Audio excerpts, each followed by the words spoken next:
సుఖమహర్షి పరీక్షితునికి భావి కాలగతులను గురించి చెప్పుటను సూతుడు ఋషులకు వివరిస్తున్నాడు. కలియుగంలో రాజుల వారసత్వం కల్కి అవతారం. బృహత్ రథుడు అనే రాజుకు పురంజయుడు జన్మిస్తాడు. అతనికి సునకుడు అను అమాత్యుడు ఉంటాడు. అతను పురంజయుణ్ణి సంహరించి సింహాసనాన్ని అధిష్ఠించి తానే రాజ్యపాలన చేస్తుంటాడు. అతనికి కొంతకాలానికి ఒక కుమారుడు జన్మిస్తాడు. వానికి ప్రద్యోతుడు అని పేరు పెట్టి రాజ్యాన్ని అప్పగిస్తాడు. ఆ ప్రద్యోతునికి విశాఖరూపుడు, విశాఖరూపునికి నందివర్ధనుడు జన్మిస్తారు. ఈ 5 మంది రాజులు 138 సంవత్సరాలు భూమిని పరిపాలించి వృద్ధి చెందుతారు. తరువాత శిశునాగుడు జన్మిస్తాడు. శిశునాగుడికి కాకవర్ణుడు అనే కొడుకు జన్మిస్తాడు. కాకవర్ణుడికి క్షేమవర్ణుడు, తరువాత క్షేత్రజ్ఞుడు, విధిసారుడు, అజాతశత్రువు, దర్భకుడు, అజయుడు, నందివర్ధనుడు, మహానంది జన్మిస్తారు. ఈ 10 మంది శైశునాగులు అను పేరుతో ప్రసిద్ధులై కలికాలంలో 360 సంవత్సరాలు అవనీ పాలన చేస్తారు. వీరిలో మహానంది అను రాజుకు ఒక సూత్రవనితతో వివాహం జరిగి వారికి మహాపద్ముడు జన్మిస్తాడు. అతను మహాబలవంతుడైనప్పటికీ అతనితో క్షత్రియ వంశం అంతరించిపోతుంది. రాజులు సూత్రప్రాయులైపోతారు, ధర్మహీనులైపోతారు. మహాపద్మునికి సుమాల్యుడు మొదలైన 8 మంది కుమారులు జన్మిస్తారు. వారు 100 సంవత్సరాల పాటు రాజ్యపాలన చేస్తారు. అటు తర్వాత కార్ముకుడు మొదలైన 9 మంది కుమారులు జన్మిస్తారు. వారికి నవనందులు జన్మిస్తారు. ఆ నవనందులను ఒక అవనీసుర శ్రేష్ఠుడు అంతరింపచేస్తాడు. నందులు లేకపోవడం చేత కొంతకాలం పాటు మౌర్యులు పరిపాలన చేస్తారు. ఆ అవనీసుర శ్రేష్ఠుడు చంద్రగుప్తునికి పట్టాభిషేకం చేస్తాడు. చంద్రగుప్తునికి వారిసారుడు, అతనికి అశోకవర్ధనుడు, తర్వాత సంయుతుడు, సాలిసూకుడు, సోమశర్ముడు, శతధ్వనుడు, బృహద్రథుడు వరుసగా జన్మిస్తారు. వారంతా వరుసగా రాజులవుతారు. మౌర్యునితో కలిసి ఆ 10 మంది రాజులు మొత్తం కలిపి 137 సంవత్సరాలు నిరాఘాటంగా రాజ్యపాలన చేస్తారు. ఆ సమయంలో బృహద్రథుని సైన్యాధినేత శుంగవంశజుడైన పుష్యమిత్రుడు బృహద్రథుని సంహరించి రాజ్యాన్ని అపహరిస్తాడు. అతనికి అగ్నిపుత్రుడు జన్మించి తరువాత కాలంలో రాజవుతాడు.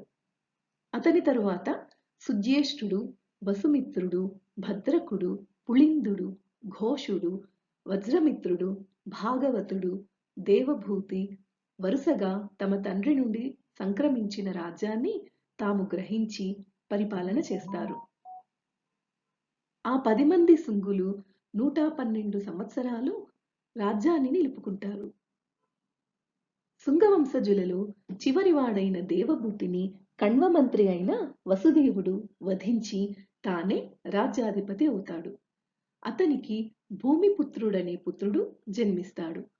అతనికి నారాయణుడు జన్మిస్తాడు. కణ్వ వంశస్థులు 345 సంవత్సరాలు రాజ్యపాలన చేస్తారు. వారంతా ఎంతో నేర్పుతో ఈ భూమిని పరిపాలిస్తారు.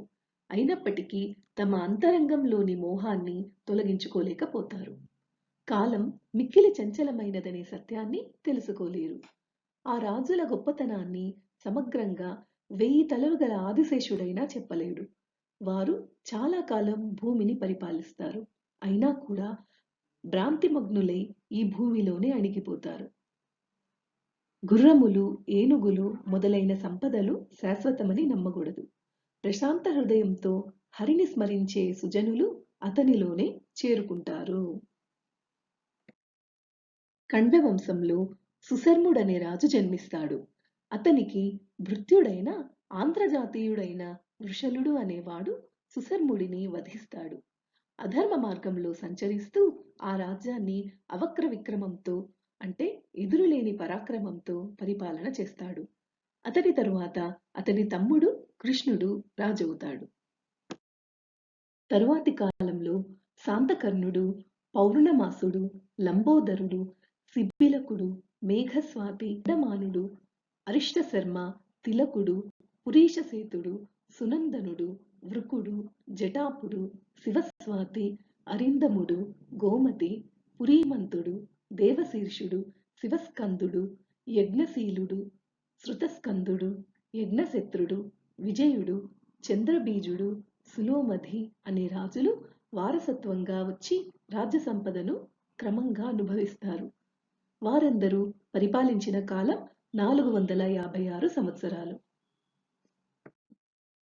ఆ తరువాత నాభీర వంశజులు 7, గర్ధప వంశజులు 10 మంది, కంక వంశజులు 16 మంది పరిపాలిస్తారు. తరువాత 8 మంది యవనులు, 14 మంది బర్బరులు ప్రభువులవుతారు. అటు తరువాత గురుండులు 13 మంది, మౌనులు 11 మంది గర్వంతో 1109 సంవత్సరాలు రాజ్య పరిపాలన సాగిస్తారు. తరువాత మౌనవంశంలో పుట్టిన 11 మంది 300 సంవత్సరాల పాటు మత్సరగ్రస్తులై అనగా ఈర్ష్యతో పరిపాలన చేస్తారు.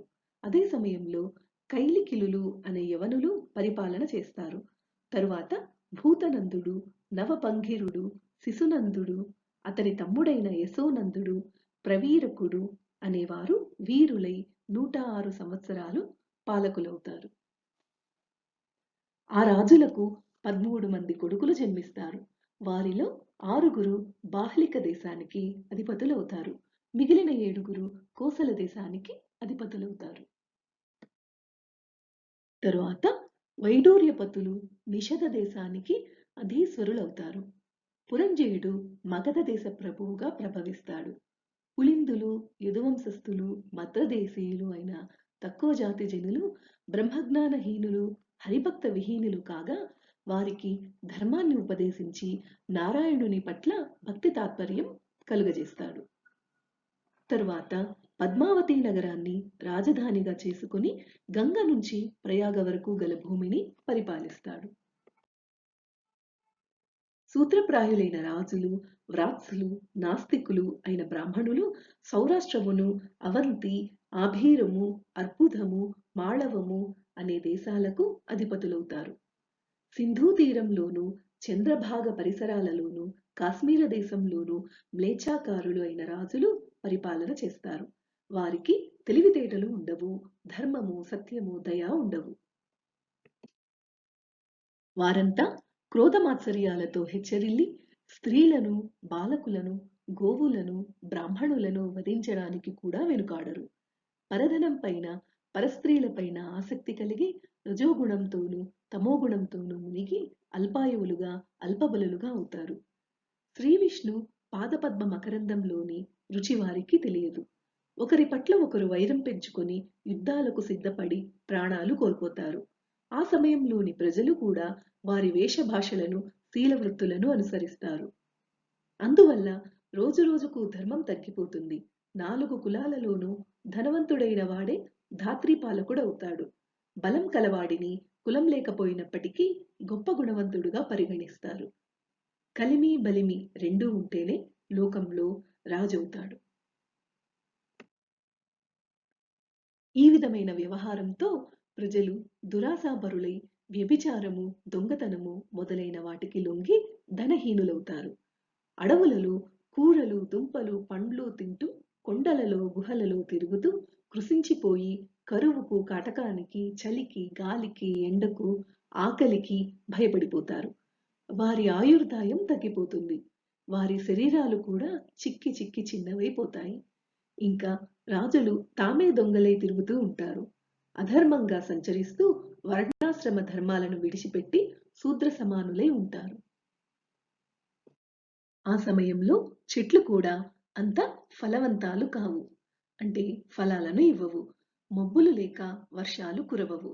పండిన పంటలలో పస ఉండదు. ఈ విధంగా లోకం ధర్మ మార్గాన్ని తప్పినప్పుడు విష్ణుమూర్తి దుష్ట శిక్షణ కొరకు, శిష్టరక్షణ కొరకు శంబల గ్రామంలో విష్ణుయసుడనే విప్రునికి తనయుడే జన్మిస్తాడు. అతడే కల్కి రూపంలో వచ్చే అవతారమూర్తి.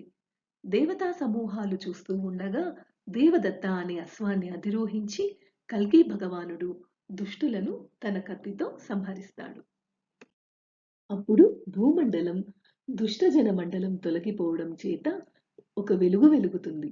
ప్రజలలో విష్ణు భక్తి కుదురుకుంటుంది. ధ్యాన వందనార్చనాదులందు ఆసక్తి కలిగి ప్రజలు నారాయణ భక్తి పరాయణులై వెలుగుతారు. ఈ విధంగా కల్కి అవతారం వలన అందరూ ధన్యత్వం పొందుతారు. అన్ని చోట్ల కృతయుగ ధర్మమే ఆచరణలో ఉంటుంది. చంద్రుడు, సూర్యుడు, శుక్రుడు, బృహస్పతి ఒకే రాశిలో ప్రవేశించగా అది కృతయుగంగా కనబడుతుంది. మహారాజా, నీ పుట్టుక మొదలుకొని నందాభిషేకం వరకు జరుగుతున్న జరగవలసిన కాలం 1115 సంవత్సరాలు. అటు తర్వాత నారాయణుడు దుష్టరాజులనందరినీ ధ్వంసం చేసి ధర్మాన్ని నిలిపి మరల వైకుంఠానికి వెళ్ళిపోతాడు అని సుఖ మహర్షి వివరిస్తాడు.